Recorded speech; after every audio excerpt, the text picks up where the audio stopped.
Ah yes, the Lusso Titan.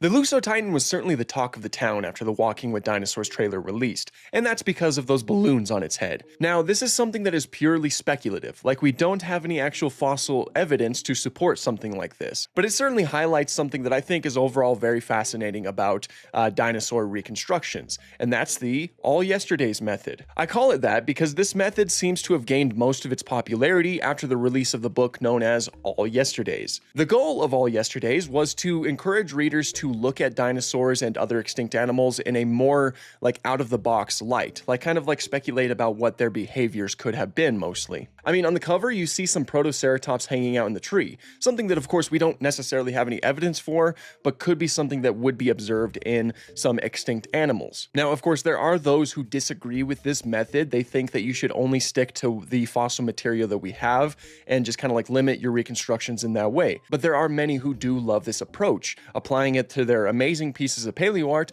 and even to their own documentaries. Prehistoric Planet is probably one of the biggest users of this method, as we can see a lot of really cool speculative behavior showcased through these animals. Even some speculative soft tissue here and there, like the balloons on the Dreadnoughtus's throat. But it is also important to note that this is mainly done with some logic behind it.